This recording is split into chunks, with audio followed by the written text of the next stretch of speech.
Hello, everybody. Monday, August 3rd, and we're back after another week hiatus. And today is part 2 of M. Jeez, I can't even remember how many M's were before this one, but it's mostly about one artist, but I did miss something I had hidden away. This is for my pal Darren.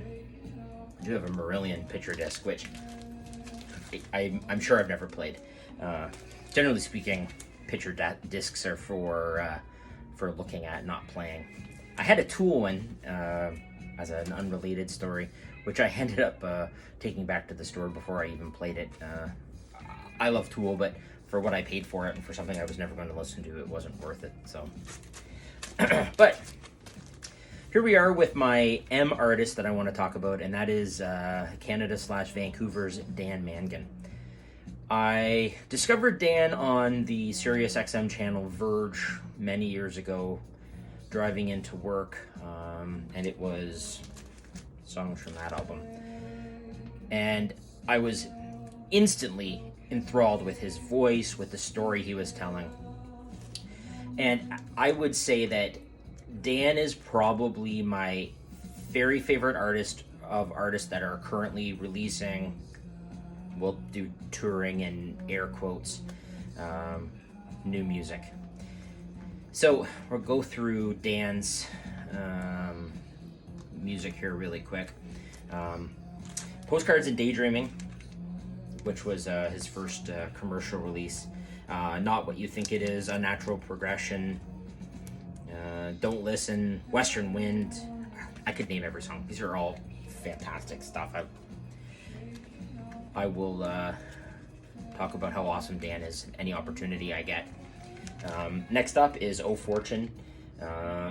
So about as helpful as you can be without being helpful. About as helpful as you can be without being any help at all, I'm sure is the first song I heard of his. Post-War Blues was also around the same time. The Post-War Blues video is fantastic, and I would definitely recommend that if you do listen to it, pay special attention to the lyrics, especially in Post-War Blues. There's a story behind this, but it is signed to Rob or Robots, and the joke is in relation to this album. We have Nice, Very Nice, and Road Regrets, the song Robots, which kind of cheesy joke that I made Dan play along with when I saw him in concert, and we'll get to that story momentarily. Indie Queens, Tina's Glorious Comeback, which is very high up as far as my favorite Dan songs go. Oh, this one also has the song Baskets. If you know anybody that is suffering from Alzheimer's or dementia, I think I would recommend you listen to the song, but if you do, please have Kleenexes with you. It is heartbreaking. I struggle listening to the song now for a few very specific reasons. This is the 10th anniversary edition. This is more recent, but being that it's the 10th anniversary edition, I've got it wedged in here chronologically.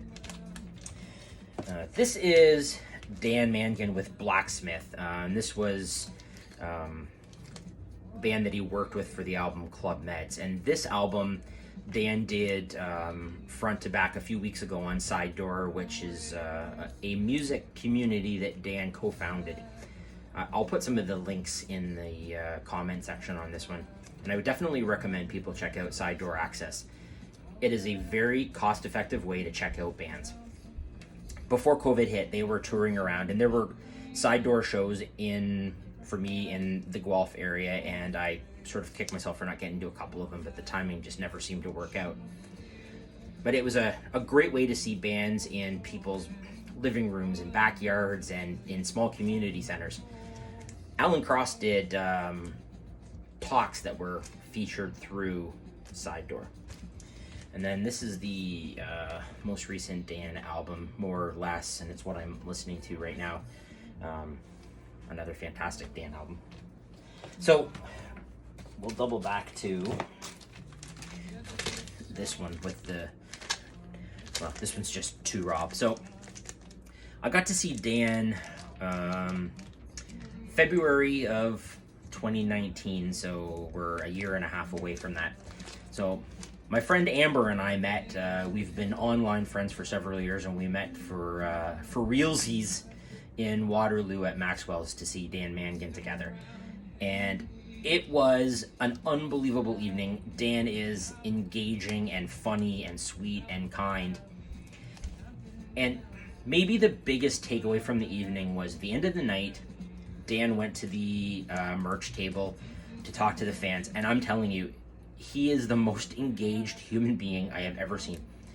There was, as luck would have it, Amber and I kind of settled into a nice spot to watch the show that was fairly close to the merch table. So we ended up being fourth, fifth, sixth person type thing to get a chance to engage with Dan. And it was lovely to see the way that he truly listened to people talk about what his music meant to them. And it's something that you can see in spades when Dan talks to fans during side door shows. And there was somebody who Dan spoke to at the Waterloo show. And by the way, Dan, if you ever watch this, which would be the coolest thing ever, but if you do, this is for you and for Amber. Grant! I don't know if you'll remember that, but it was funny. But there was somebody that Dan spoke to. And I suppose there was a little part of me, the selfish side of me, that was like, man, this is taking forever. But Dan was so engaged in the conversation, and he was part of it. And at the end, the person was in tears, and Dan hugged them, and it was just the sweetest thing ever. So then when I got a chance to chat with Dan, told him how much I love the show, how much I love the music, and I was trying to be fair with several hundred other people that were looking for a couple of minutes of Dan's time. So I did engage him in the Rob/Robots joke, in which he signed, 2 robots, which was a fun joke. But I will tell you, if you ever not have an opportunity to see Dan in concert, and he was supposed to play in Kitchener again at Center in the Square, I think it was March, but of course COVID screwed that up. So that show has been rescheduled for, I want to say it's November of this year, but I don't know. But I'm awfully tempted to buy tickets whether it happens or not, just to support. But I can't speak highly enough about Dan, whether it's the music or the person, Dan Mangan. Unbelievable. So anyways, that's M for today. I've probably kissed Dan's ass long enough. So that's it for today. We'll be back tomorrow, hopefully, with some ends. That's it for today. See everybody tomorrow.